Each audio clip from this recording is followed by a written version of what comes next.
It was a freezing night in rural New Hampshire. The kind of night where the cold feels alive, where every sound travels farther than it should, and every shadow feels like it is watching you. A young woman crashes her car on a lonely highway. A bus driver stops to help, but she refuses. Minutes later, police arrive, and she is gone. No footprints. No signs of struggle. No trace ever again. What happened to Maura Murray? Did she run away? Or did something far more disturbing happen in the darkness? February 9, 2004.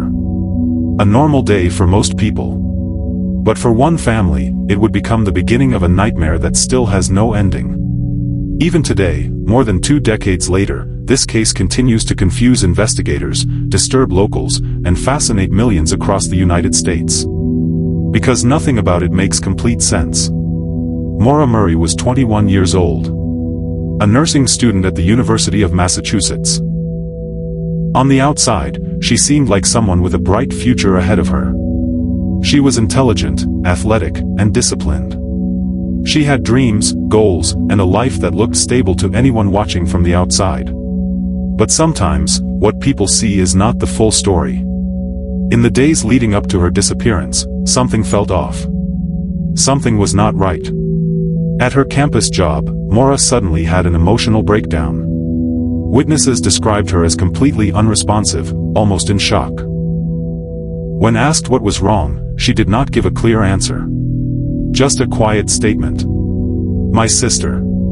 But later, it was discovered that nothing serious had happened to her sister at that time. So what caused that reaction? The next day, Maura made a decision that still confuses people to this day. She emailed her professors and told them she would be away for a week due to a family emergency. But there was no emergency. No accident. No illness. Nothing that would explain why she suddenly needed to leave. She packed her belongings. Not everything, just enough. She withdrew money from an ATM, bought some alcohol. And without telling anyone where she was going, she got into her car and started driving north. No one knows exactly where she planned to go. There were no confirmed bookings, no clear destination. Just a direction, away from everything. Hours pass. The daylight fades. The roads become quieter. Trees stretch endlessly along both sides of the highway.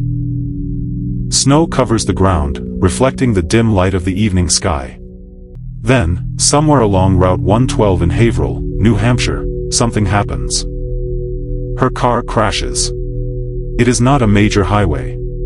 It is a quiet, rural road with sharp curves and very little traffic. The kind of place where, if something goes wrong, there are not many people around to see it. A neighbor hears the sound and looks outside.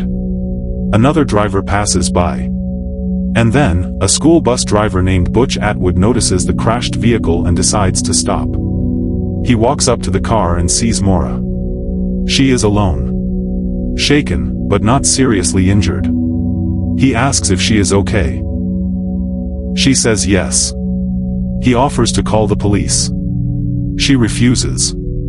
That moment, that simple decision, would become one of the most important details in the entire case. She tells him she has already called for help. That roadside assistance is on the way. But there is one problem. There was no cell service in that area. Butch senses something is off. Something about the situation does not feel right. So he returns to his bus and drives a short distance to his home, where he calls the police anyway. Only a few minutes pass. Not hours. Not even half an hour. Just a few minutes. When he looks back toward the crash site, she is gone. Police arrive shortly after. They find the car still there. The engine is off, but the vehicle is still warm. Inside, her belongings remain. Her phone. Her keys. Personal items. Everything she would need, if she planned to go anywhere. But Maura Murray is nowhere to be found. Officers begin searching the area immediately. The road. The nearby woods. The surrounding snow-covered ground. And that is when things become even more disturbing. There are no footprints leading away from the scene. No clear path into the forest. No signs that she wandered off. It is as if she simply vanished, into nothing. Search dogs are brought in. They pick up her scent near the car. They follow it down the road, and then suddenly, the trail stops. Right in the middle of the road. As if she got into another vehicle. But whose vehicle? Who was driving on that dark road at that exact moment? And why has no one ever come forward? As news of her disappearance spreads, investigators begin digging deeper into her life. Looking for answers. Looking for anything that might explain what happened that night. But instead of answers, they find more questions. Why did she lie about a family emergency? Why did she leave without telling anyone? Why that specific route? Why that night?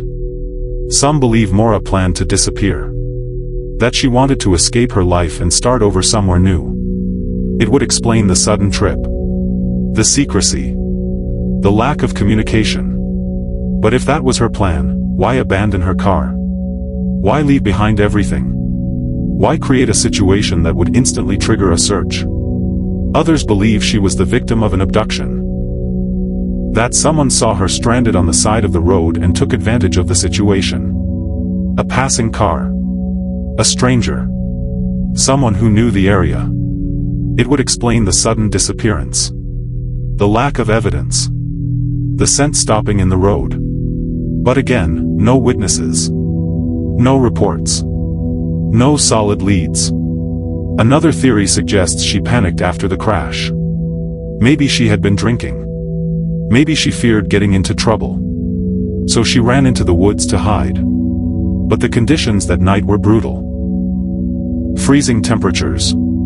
Deep snow. Dangerous terrain. If she had gone into the woods, there should have been footprints. Signs. Something. Yet nothing was ever found. And then there is the theory that makes this case even more unsettling. Some locals believe that Route 112 is not just an ordinary road. Over the years, there have been strange reports. Unexplained incidents. Stories that are difficult to verify, but impossible to ignore completely. People talk about odd sightings. Vehicles appearing and disappearing. Moments where things just do not feel right. Could Maura have encountered something unexpected? Something beyond a simple accident or crime? It sounds unlikely. But in a case where nothing makes sense, even the strangest theories begin to feel possible. As days turn into weeks, and weeks into years, the search continues. Investigators follow leads. Conduct interviews. Re-examine evidence. But Maura Murray is never found. No confirmed sightings. No clear answers, just silence. Her family continues to search for the truth. Refusing to give up. Hoping that one day, someone will come forward. That one missing piece will finally reveal what happened on that cold February night. But until that day comes, the mystery remains. A young woman. A quiet road. A crash that should have been minor. And a disappearance that should not have been possible. So what really happened that night? Did she choose to leave everything behind? Did someone take her? Or did something happen out there in the darkness, that we still cannot explain? One thing is certain. That night, on Route 112, Maura Murray did not just disappear from the road. She disappeared from the world. And to this day, no one knows why.